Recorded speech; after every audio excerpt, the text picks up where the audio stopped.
let's look at how to find the external forces acting on a truss or a beam. We're going to look at this easy one-dimensional example first, just a simple beam, simply supported by a pin and a roller support. This beam is not moving to the right or left, it's not moving up or down, and it's also not rotating clockwise or counterclockwise. So if that's the case, then all those forces in the x and y have to balance out, and all the moments have to balance out as well. So we've got these three static equilibrium equations that we can use. The sum of the force in the x direction has to be 0, since it's not accelerating to the right or to the left. The sum of the forces in the y direction also has to be 0, because this beam is not accelerating up or down. The sum of the moments about any point we choose, point A, B, or C, has to be 0 as well, since this beam is not pivoting or rotating. We want this to stay completely stationary. Therefore, these three conditions must all be met. We're going to use those to our advantage to solve for the three external reaction forces. So here's how to go about this. The first thing we need to do is replace our supports with the forces that they provide to our beam. So we're going to draw a free body diagram of the beam. Pins, what kind of reaction force do they provide? Pins are going to provide a vertical force and a horizontal force. They restrict motion in both of those directions. I always draw my reaction forces in the positive direction. So if we're talking about vertical forces, I always draw in the up, or the positive direction. Positive y. Or if we're talking in the x direction, to the right is always positive. I'm always going to draw them that way. That seems to fix a lot of sign errors that students make when solving trusses. This is a reaction force at joint A in the y direction. So I'm going to call it RAY. This one is a reaction force at joint A in the x direction, RAX. So there's notation we'll use. Rollers, those allow it to move horizontally. They're going to allow for a thermal expansion and contraction, but they don't allow it to move vertically. So I'm going to erase the roller support and replace that with just the vertical reaction force we get from the rollers. It's a reaction force at C in the y direction. There is a load at point B applied there. It's not a reaction force, that's told to us.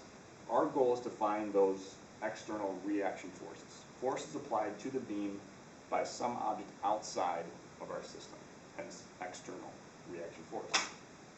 Now these reaction forces provided by our supports, those can change based on the loading of the system, the load of the beam. If this force increases, that's going to cause these reaction forces to change. But let's find those three reaction forces for this particular situation where we have a 65-pound load applied at point B, which is 7 feet from joint A and 3 feet from joint C. So let's get to it. We are all set up. Let's start by just kind of making some predictions. What do we think we might know? Take a second to think about that.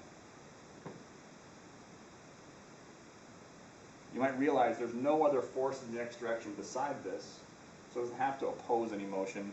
So maybe thinking that's probably 0. We'll test it out. We'll see in a second. Our calculations will probably back that hypothesis up. What are you thinking about RAY and RCY? Well, if we have 65 pounds downward force applied to the beam and it's not moving downward, then these two probably have to apply a 65-pound force upward combined. Does that mean this is 32.5 and this is 32.5? That would give you 65 pounds up, but that's not necessarily the case. Since the load is positioned more towards the right, maybe that'll tell you something about RCY and RAY. Well, let's check it out. Let's use our three static equilibrium equations. We're going to sum the forces in the x direction, and those have to add up to 0.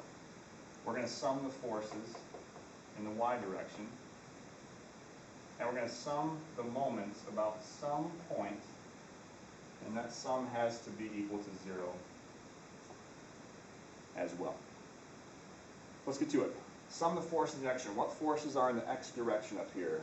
I've got RAX, and that's pointing to the right. That's our positive x direction, so I'm going to say positive RAX, and there are no other forces in the x direction, so that's it. RAX is 0 pounds. Good. We've already found one. That was easy. RAX is 0 pounds. All right, sum the force in the y direction. What do we have? We have RAY, and that's pointing up. That's the positive direction. So positive RAY. We've got RCY in the Y direction. That's also up, so that's also positive. And we have force B, it's a vertical force, it's pointing down.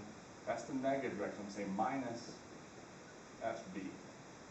And those are only three vertical forces, so those all add up to 0. Notice I didn't put a number in here. In this case, you probably wouldn't make a mistake, but sign errors are the biggest errors that people make with these trusses. So I've found that this works to stick with all symbols to start and then plug numbers in later. There's some problems where it's pointing down, it's got a negative value, which means it's actually doing something different. This seems to fix those errors, so I'm going to stick with that method and teach it to you that way. All right, so now we'll go and plug in values. Do I know RAY? I don't. Do I know RCY? Nope. Do I know FB? Yep, that's 65. Let's simplify that a little bit more. RAY plus RCY equals 65. If I add that over there. But now I'm kind of stuck. I've got two unknowns in this one equation. I can't solve that. So I'm going to move on, and I'll come back to that a little bit later. Now we're going to sum the moments. We're going to use our third static equilibrium equation. And this is the one that we usually get errors at, so be careful here. A couple things to note. You have to indicate what point you're going to sum the moments about. And you also need to remember the equation for moment is force times the distance perpendicular to the line of action of that force, which you'll see me do in just a moment. All right, what point would make sense to sum the moments about? You're allowed to use any of them, but some of them work better than others.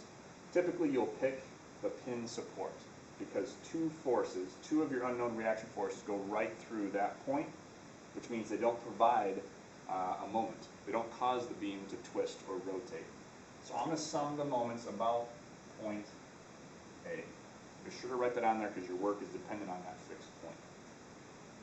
All right, so let's get to it here. What do we have here? This is our fixed point. RAX is going right through that. I usually demonstrate this with Truss, but I don't have one here. If I'm going to assume that's my fixed point, it's not moving, and I apply a horizontal force to this, it's going to want to cause that to move that way, but it's not going to cause rotation. Because the distance perpendicular to that is 0. Same with RAY, it's right through that fixed point. It's going to want to make this go up, but it's not going to cause rotation of that beam. Again, because the distance offset is 0. These two, however, will cause this to rotate. So if A is my fixed point and I apply a downward force over here, it's going to cause this thing to want to rotate in a clockwise manner. RCY, the way I have it drawn, is upward. It's going to cause it to want to rotate counterclockwise. Both of those will provide moments. So let's do this here. What do we have? We have a moment being provided here at point B. That's going to provide a clockwise moment. So the moment from whatever's happening at B is going to be clockwise. And remember our convention, clockwise is negative, counterclockwise is positive. So clockwise moment, so it's negative moment from B. Over here, RCY is going to provide a moment that's counterclockwise, so positive moment from whatever's happening at C. And those are the only two moments we're going to have. So some of those is 0. So let's go ahead and finish off summing the moments about point A. We've taken care of the direction of rotation already here in this first line.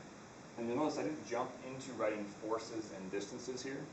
And I found that in teaching POE, that's a common place for errors that students usually make, is messing up the signs here in this part. So by taking care of the direction of rotation in this first line and ignoring force and distances, that usually seems to help. Let me show you one more thing to kind of explain where those sign errors might come from. In this column here, where we're summing the force in the X direction, we're all focused on the horizontal direction. A positive meant to the right, and a negative meant a force to the left.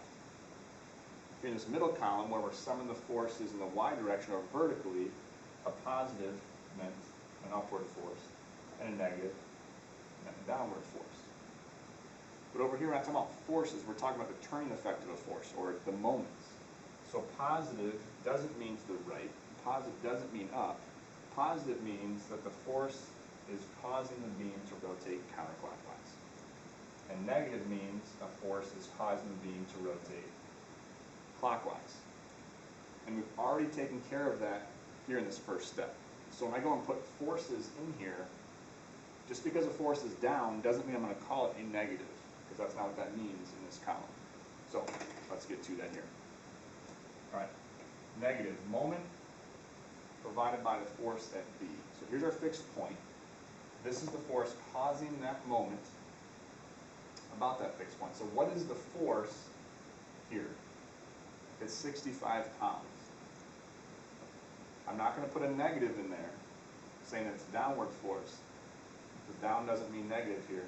The negative was already accounting for this causing clockwise rotation. So it's just the magnitude of the force times the distance perpendicular to that. So here's the line of action of the force. It's 7 feet perpendicular to that. Plus the moment provided over there at point C. The force, we don't know the magnitude, but we know it's called RCY.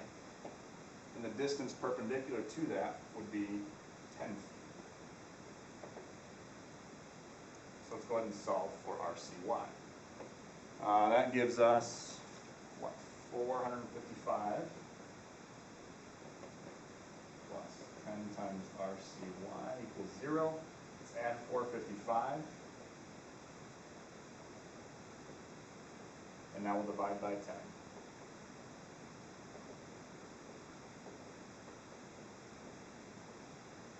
So RCY is 45.5 pounds. I'll go up and add that to my free body diagram, so I might refer back to that later. I'm just about done. I found 2 of the external reaction forces. I just have to find RAY and I'll be all set. You might remember we left this portion a little bit ago because we had 2 unknowns. Well, we just found RCY. That was one of our unknowns. Let's take that value over and plug it right into there and solve for RAY. RAY plus RCY is 45.5 pounds. Let's subtract 45.5, and that gives us 19.5 pounds being applied to RAY. There we go. And those are our 3 external reaction forces. Let's check and make sure that makes some sense based on what we thought ahead of time, just conceptually here. If we look at our free body diagram, we notice there's no other horizontal force besides RAX. It's a reaction.